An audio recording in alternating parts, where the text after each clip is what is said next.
So I want you to be, needless to say, I know you're a very straightforward person. Those who don't know you as much as I do, they're watching you now. So has this government crossed any lines, red lines, whatever that, you feel really troubled, either democratically or in terms of managing the economy, managing institutions? Well, I have told you, I am number one priority is that government should institutionalize free education at all levels.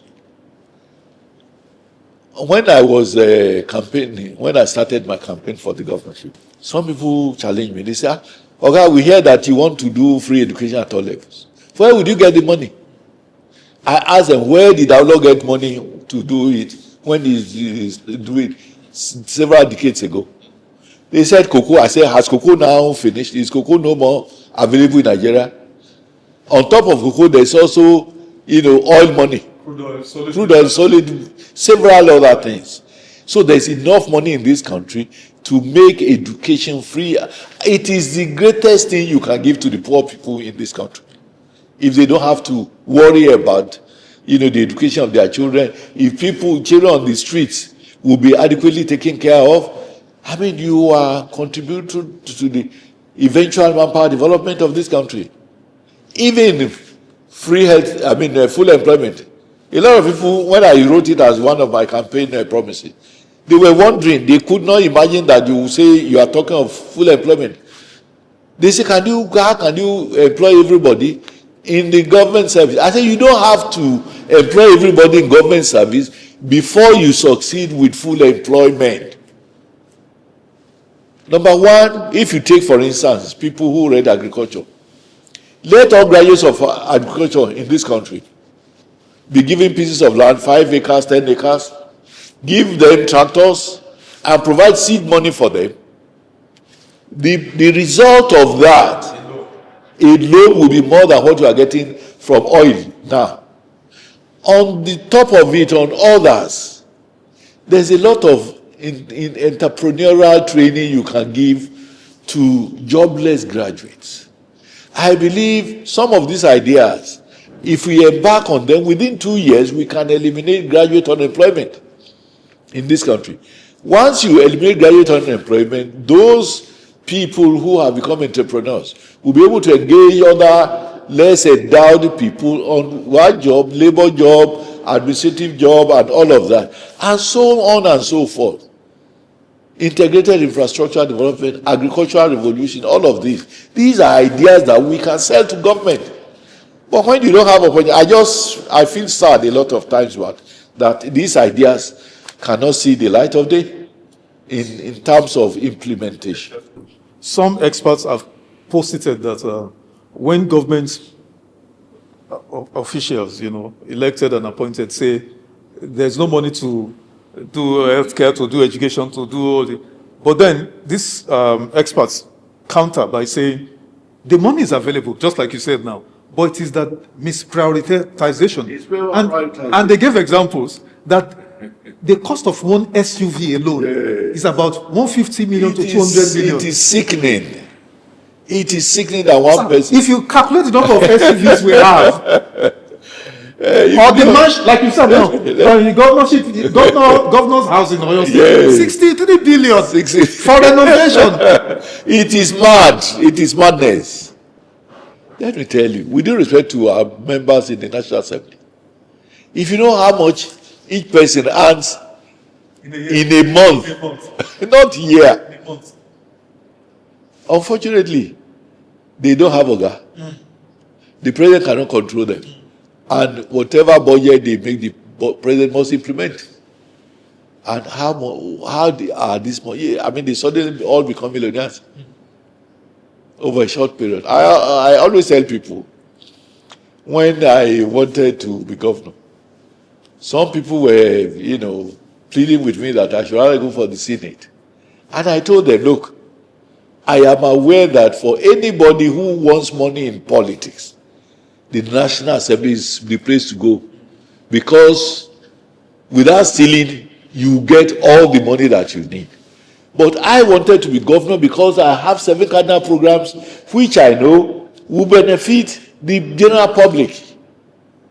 So I would rather go to a place where I don't have to steal, but to do programs which Awolowo left for us and which no other person is talking about since Awolowo left. Unfortunately, even those of us who call ourselves progressives, all Awolowo's programs are now being ignored. So in what way are we contributing to enhancing the lives of the poor masses of this country? Sir, final question, sir. With all the happenings in the policy, I mean, we've talked about insecurity, party crisis, economic dislocation, the marginalization of majority of Nigerians, totally alienated. What do you see in your political crystal ball happening in 2027? What do you see, sir? Well, I don't know. It depends on God. God is in total control, and So it's God there, sir? It is God. Wow. It is God. Wow. If anybody says something today, how are you sure you will live till the next day?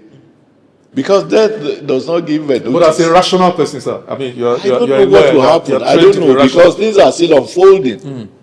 But are you worried? Are you scared about the future of this country? Well, it gives me hopelessness. Wow. Wallahi ta'ala. Hopelessness. That who would come and think the way we are thinking, and who will come and do the things that would affect the lives. Sorry, sir, let me ask you this is off the cuff, just random, just came to my mind now. How much money, material things does a man need to live a good life? Because I'm asking, sir, that this craving, this insane... It's stupid craving. Sir, it is stupidity. I am telling you, it is stupidity. Look, me, I eat barely 3 times a day. Barely. So how much do I need to sustain myself? You can't eat 3 times a day because I'm your son. I don't eat twice a day. I said barely. Barely. So if I eat twice, I have a problem. I said barely 3 times a day. The richest man in this country eats 3 times if he can. If he can. How much does a meal cost? I have a house here in Abuja, thank God. I have in Ibadan, I have in my hometown. In my hometown, my house is sufficiently big. But in a year, I stay there for less than 30 days. In a year, I visit the place less than 30 days. So I discover I don't need it. All my children, when they grow up, the females will be married to their husbands. The males are sufficiently professionally established.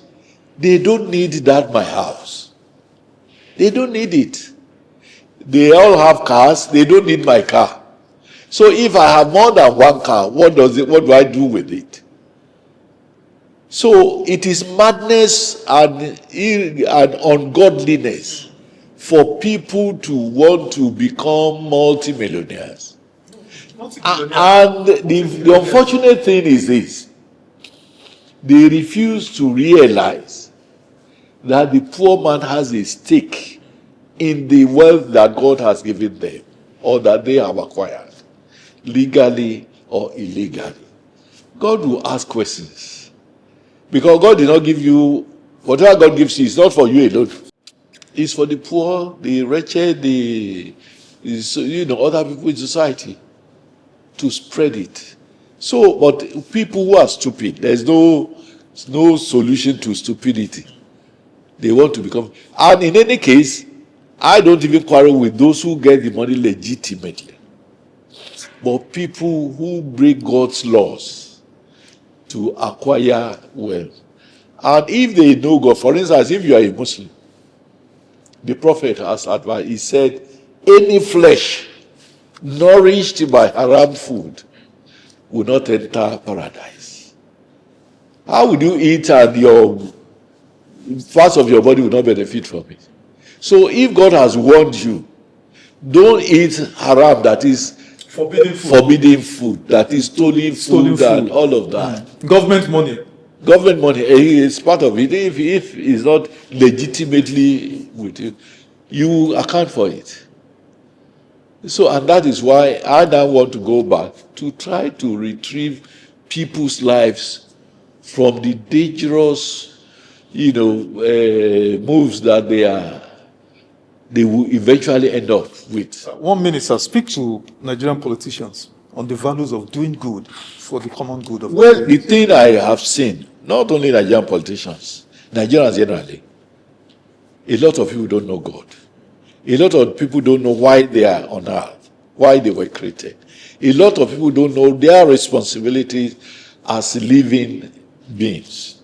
Again, they refuse to remember that death does not give notice. Each human being has an expiry date, just like medicines in a pharmacy has expiry date. This expiry date, God did not show anyone his expiry date. So one may die when he's a year old, one may die when he's 10 years, 20 years, 30 years. Death again is different from sickness. The fact that you are sick does not mean you will die. The fact that you are not sick does not mean you will not die. So as I am today, God knows that I expect death every minute. Because of that expectation, I try to do right at all times and avoid doing evil at all times. So Nigerian politicians and Nigerians generally should remember God, that the only reason why they are on earth, why God created them, is for them to come and serve the Almighty.